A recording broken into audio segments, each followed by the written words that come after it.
Hi everybody and welcome to another Gaffer and Gear. This is a follow-up video on the one I did just a couple of days back, so I suppose more of a part two. So basically the reason I'm doing this video is I've been inundated with questions. So the easiest way to answer the questions is to do another video.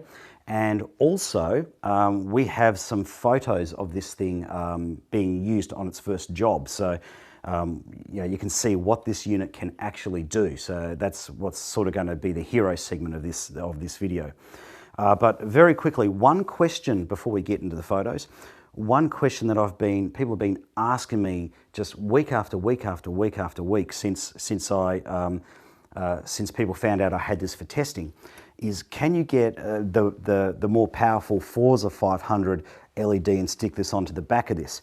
And the answer is no. Okay, so basically the first lens that's in here is really precisely lined up and basically cups the COB.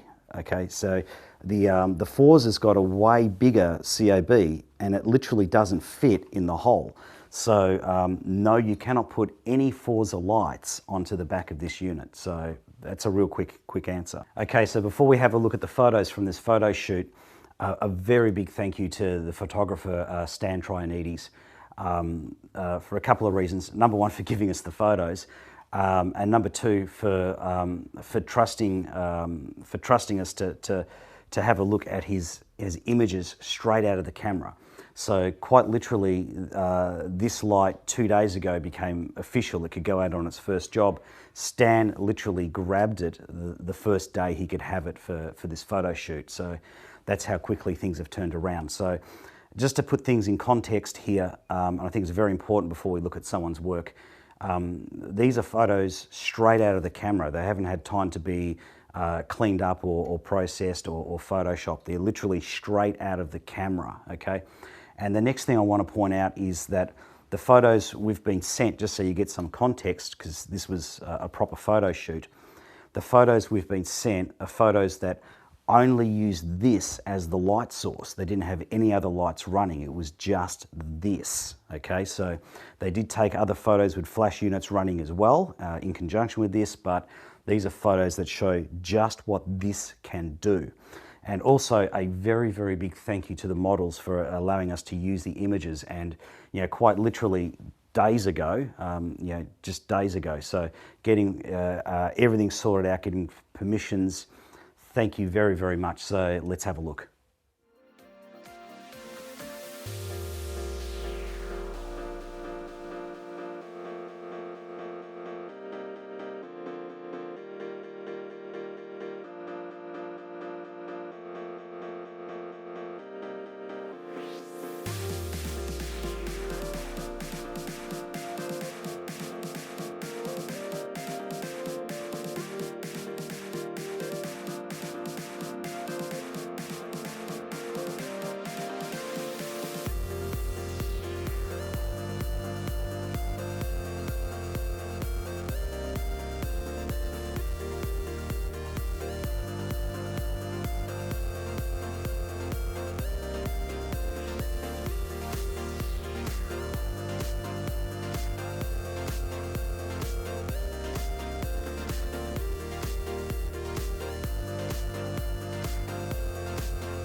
Okay, so you can check out more of Stan's work on his Instagram account, Icon Art Photography.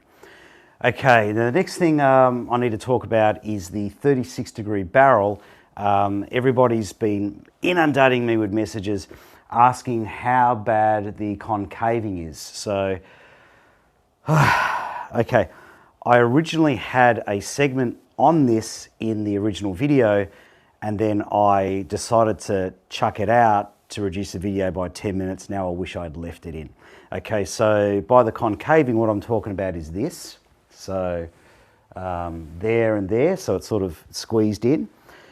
Now, here's the thing. It's really only noticeable or really obvious if you're projecting a gobo or a square pattern within 3 meters. So the reason I decided to take it out of the video is I figured no one's going to use an ellipsoidal system with a 36-degree lens barrel to project a gobo less than 3 meters. Now, a couple of reasons why I thought that, or why I, as a gaffer, wouldn't do it, is number one, your gobo is that big, so it's almost sort of never going to happen.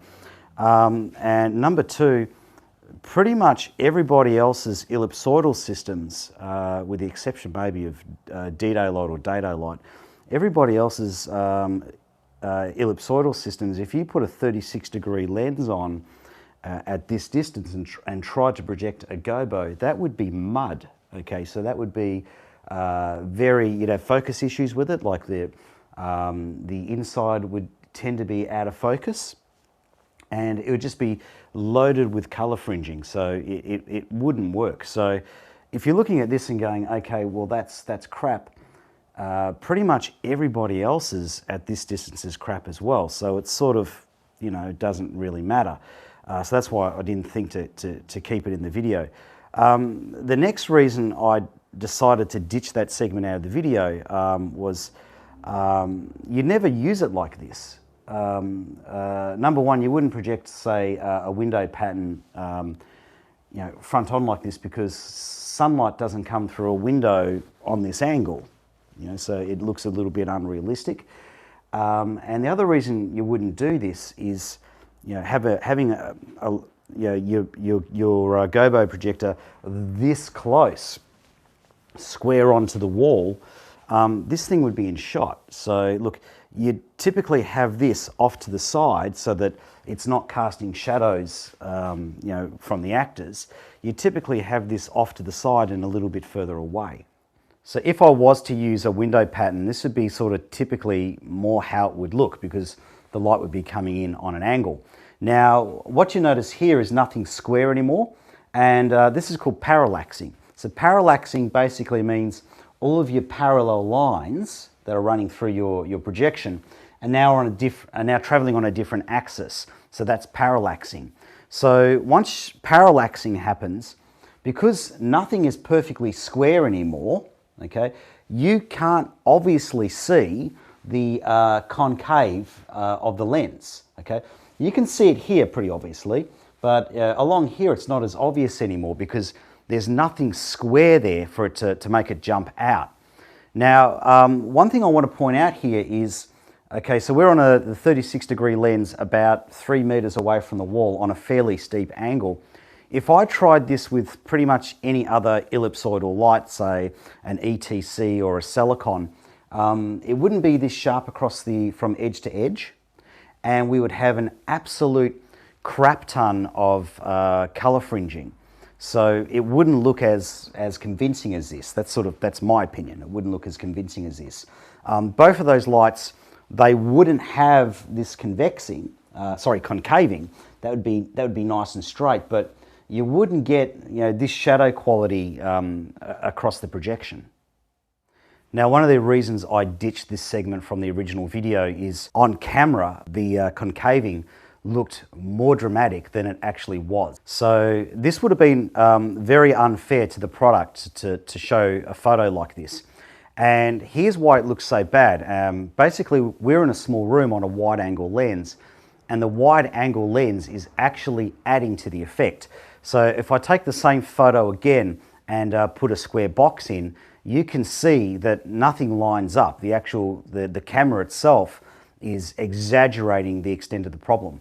So I've now thought of a better way to show how much concaving there is in the lens. So what I'm going to do instead is I'm going to use the garage door, because it's got 90-degree angles on it. Okay, so this is all square. It doesn't look like it in the video because of the lens. Okay, so what we're going to try and do is I'm going to try and light this section here. Okay, and I'm going to try not to get any light on the front of the bars here. Okay, we just want the light on the insides. Okay, so we're going to try and create a rectangle. Okay, so without touching light onto these bits, but as close as we can.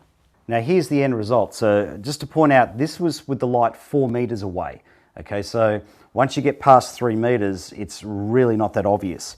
So at 4 meters here, it's pretty good. Now I just want to point out with the concaving of the camera lens, it does look more out of shape than it actually is. So use the metal on the garage door here as a gauge as to how straight the cuts off the light are. So as you can see, it's not perfect. It's pretty damn good, but it's not perfect. So at the top, there was about a 1 centimeter underlap, top and bottom, so about 1 centimeter.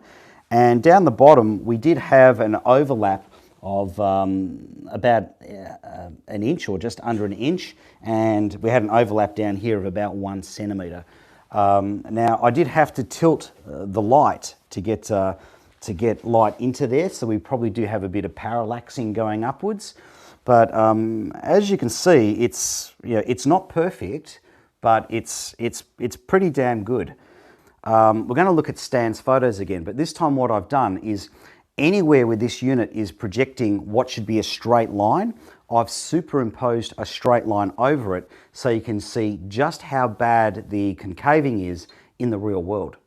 Okay, so let's start off by having a look at this photo first, because there's lots of straight lines here. So let's go down to the bottom right one first, and as you can see there, that's pretty straight. So let's have a look on the opposite side. Yeah, that's reasonably straight. Look, it's not perfectly laser straight, but that's pretty reasonably straight. Now, if you have a look at the long line running up the side of the shot, you can actually see the concaving here. So let's zoom into the center and you can see just how far out it is. So as you can see, it's not really an issue. Now let's have a look at the top line, and that is very straight. Now let's have a look at this photo here. So if you look at the top, you can see that's the actual edge of the barrel. So we've got long straight lines going up to the edge of the barrel. Now the line on the right is very, very straight. There's no concaving there at all. So I'd be guessing that that line is being projected from close to the center of the lens barrel. Now the line on the opposite side, you can actually see the concaving. So you can see in the center of the line, it's pulled further away from the yellow line than on the edges. Now in this photo, you can clearly see that both lines have pulled away from the red line in the center. This is about as bad as it gets. Okay, so hopefully you understand why in the original video I didn't put a mention in about the concaving on this lens. I really don't think it's an issue. But having said that, I wasn't aware that the other two lenses that Aputure sell don't have any concaving. Now, if that's the case, because I haven't seen them, then those lenses are extraordinary. So it's not the case that this lens is shit or bad. The other lenses are just extraordinary. Now, with narrow degree ellipsoidal lenses, my experience has been that the narrow lenses aren't for working this sort of closeness or doing precision work. They tend to be for throwing a beam a long distance away. So basically, like to throw a gobo to the other side of an auditorium or the other side of a stadium. So if Aputure's 19-degree lens can work at this sort of a range and do gobo projection and crisp cutting, that's extraordinary. I'd love to get my hands on a 19-degree lens and give that a go, but that's speculation because I haven't seen one. Anyway, I'm Andrew Locke. See you on the next episode of Gaffer and Gear.